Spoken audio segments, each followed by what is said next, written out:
KDM, King Deddy Mulyono. Akhirnya pembandingnya cuma Mulyono. Kan dari tadi Anda ngomong begitu. Kenapa pembandingnya nggak Bung Karno misalnya coba? Karena dari awal saja Anda sudah terjebak tuh. Ketika Anda mengatakan ya karena pada ujungnya pembandingnya hanya Mulyono tuh.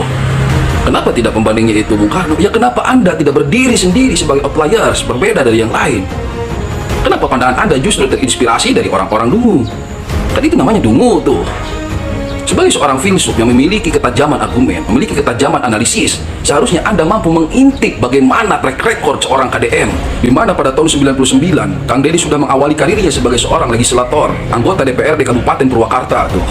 Ketika puluhan ribu buruh datang menggeruduk gedung DPRD, berdemo, seluruh anggota legislatif kocar-kacir saat itu. Hanya satu orang yang bertahan dan menemui buruh tersebut, mengajak berbicara, berdialog, berbantah-bantahan argumen tuh. Siapa? Kang Deddy Mulyadi. Ini menunjukkan betapa Kang Deddy Mulyadi memiliki kepiawaian dalam berretorik dan berlogik tuh, sehingga mampu berbantah-bantahan, beradu argumen, dan tidak memiliki jiwa takut untuk menghadapi fakta dan kenyataan yang ada. Yang berbahaya sebetulnya bukan Deddy Mulyadi, Yunto Mulyono, tetapi penonton Mulyono dan penonton Deddy Mulyadi sama.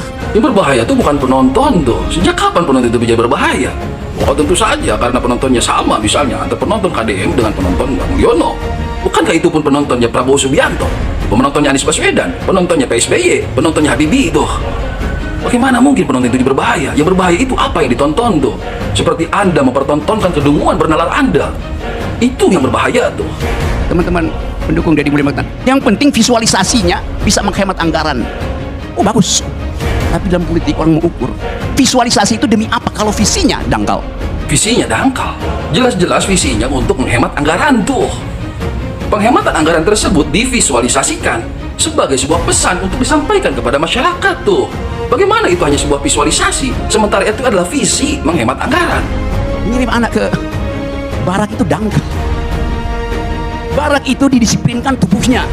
Kalau kita belajar teori-teori disciplinary society oleh Michel Foucault misalnya, fungsi barak militer mendisiplinkan tubuh, bukan mengajak orang berpikir.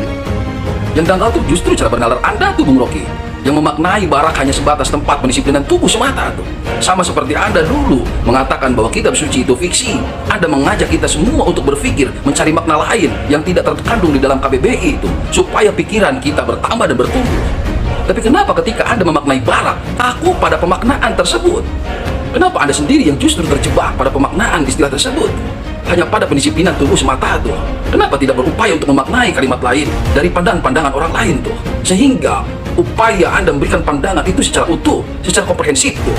Anak itu nakal karena kreativitasnya bertumbuh. Diperlukan pedagogi. Yang dihasilkan oleh Deddy Mulyadi adalah demagogi. Mengirim anak-anak nakal ke barak militer, Anda katakan itu sebagai sebuah demagogi. Inilah kedunguan Anda tuh.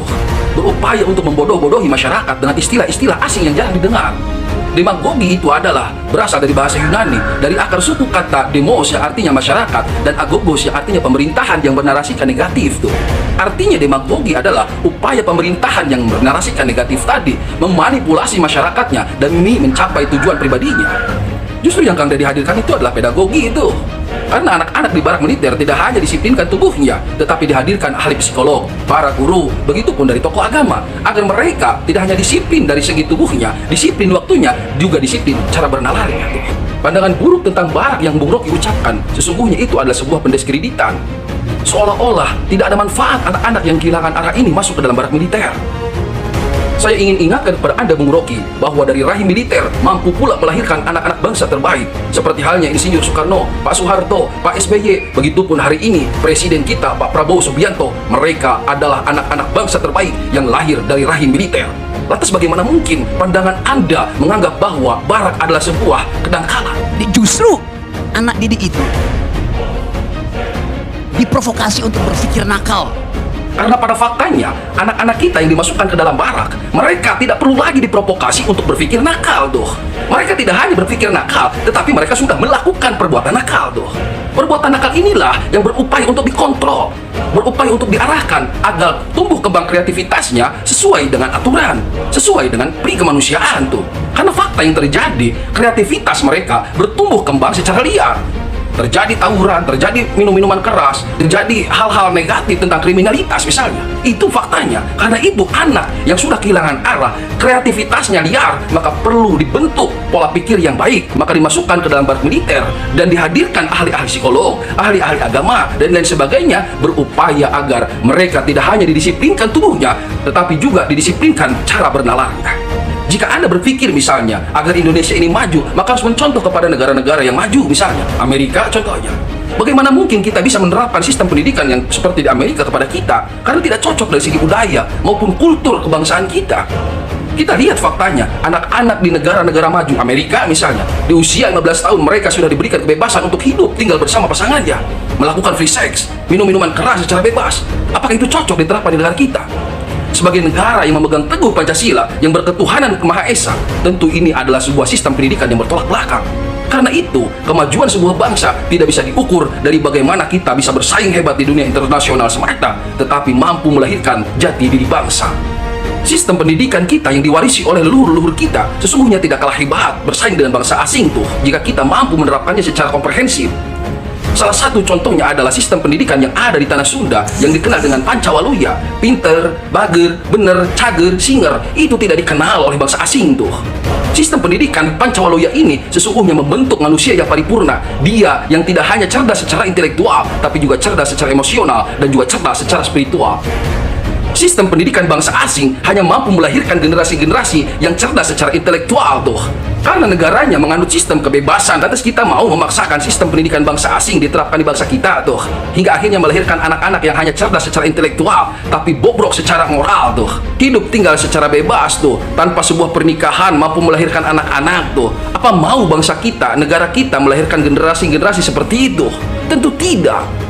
Karena bangsa kita adalah bangsa yang bermoral dan beradab tinggi itu. Panggil Deddy Mulyadi bertengkar di forum internasional. Enggak, Deddy Mulyadi cuma mau jadi pemimpin Indonesia 2009. Tanggung. Artinya takut bertengkar di forum internasional, sama dengan Jokowi takut bertengkar di forum internasional. Dan inilah pelengkap kedunguan Anda ketika Anda memframing, menarasikan bahwa Kang Deddy Mulyadi takut bertengkar di forum internasional. Sesungguhnya pada tahun 2015 Kang Deddy pernah bertengkar di forum internasional di PBB dengan menghadirkan ide-ide dan gagasannya sebagai seorang bupati yang mendapatkan penghargaan dari Badan Dunia. Dengan menggunakan pakaian budaya Sunda dan salam khas Sunda yang diperkenalkan di dunia internasional, Kang Deddy berupaya untuk mengeluarkan ide-ide dan gagasan yang cemerlang sebagai sebuah bangsa yang beradab, dan itu diapresiasi oleh bangsa-bangsa di dunia yang tergabung dalam forum PBB.